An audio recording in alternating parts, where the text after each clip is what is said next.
সম্মানিত অতিথিবৃন্দ, আসসালামু আলাইকুম। একটু শুনতেছিলাম একজন বক্তার কথা যে রাজুকের ব্যাপারে বলা হচ্ছিল যে এই যে ৩০০ ফিটের যে রাস্তা, যে প্রকল্পগুলোকে আরও দূরে নেওয়া, রাজুক কিন্তু ওই কনসেপ্ট কিন্তু আর ৩০ বছর আগেই নিয়েছিল। এবং এই ৩০০ ফিট কুড়িল ফ্লাইওভার থেকে কিন্তু পূর্বাচলের স্টার্ট কিন্তু ৬.৫ কিলো, তারপরে গিয়ে কিন্তু পূর্বাচল প্রকল্প, এবং এইগুলো কিন্তু পুরো ওয়াটার বডি ছিল। এবং রাজু কিন্তু এই ওয়াটার বডি নাই পূর্বাচল নিয়েছিল, এবং পূর্বাচলের আরও লেংথ হলো আরও ৬.৫ কিলো, মানে ১৩ কিলোমিটার। কিন্তু পরবর্তীতে প্রাইভেট ডেভেলপার, ল্যান্ড ডেভেলপাররা এই ওয়াটার বডিগুলো ভরে এই হাউজিংগুলো করেছে। এই ৩০০ ফিট রাস্তা কিন্তু রাজুক করেছে নিজস্ব টাকায়, অথচ এই বেনিফিট কিন্তু রাজুক নিজে নেয় নাই, এটা কিন্তু অন্যরা নিয়েছে। ঠিক তেমনিভাবে মাদানী এভিনিউ এক্সটেনশন প্রকল্পটাও কিন্তু আমরা রাজুকই কিন্তু করেছি এবং এখনও করতেছি। সো রাজুক কিন্তু পরিবেশ এবং জলাধার এগুলার ব্যাপারে খুবই কনসার্ন। এবং আমরা এই রিসেন্টলি আমরা ৫৫টা আমরা পুকুর আমরা রেস্টোর করব, এবং এটাকে আমরা পুরান ঢাকা এবং বিভিন্ন জায়গায় কিছু পুকুর আমরা এই বেদখল মুক্ত করে এগুলোকে আমরা আবার পূর্ব অবস্থায় ফিরে দেওয়ার আমরা উদ্যোগ নিয়েছি।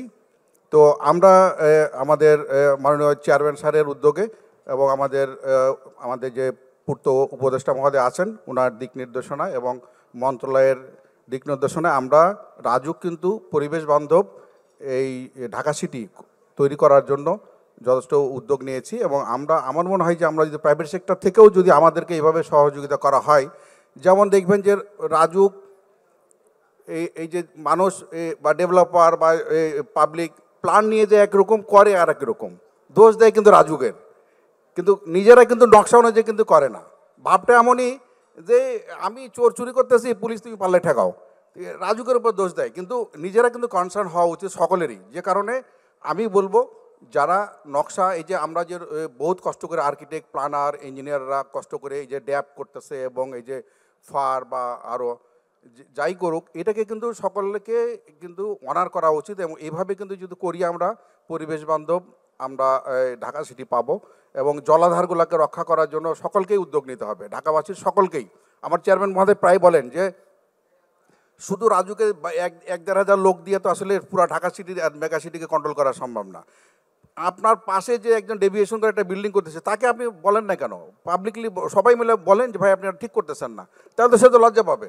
তো সে কারণে আমরা চাই যে পাবলিক অ্যাওয়ারনেস তৈরি করা আর কি।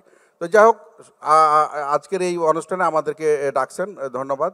এবং সিরামিক ফ্যাক্টরি, আমার অধিকাংশ সিরামিক ফ্যাক্টরি আমার ভিজিট করা আছে।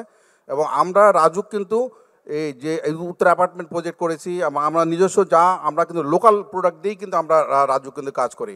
এবং আমরা কিন্তু বিদেশি সিরামিক দিয়ে কিন্তু আমরা রাজুক কোনো কাজই করি না। ইভেন আমরা এখন আমাদের চেয়ারম্যান মহোদয়ের নির্দেশে আমরা এই লিফট পর্যন্ত আমরা আর বিদেশ থেকে আনার জন্য আমরা নিষেধ একদম। আমাদের নিজস্ব প্রকল্পগুলোকে আমরা দেশি লিফট দিয়ে আমরা ডিজাইন করতেছি এবং সেটা দিয়ে আমরা কনস্ট্রাকশন করব। তো আমি সকলকে ধন্যবাদ আমাকে এখানে আমন্ত্রণ জানার জন্য। জি, আসসালামু আলাইকুম।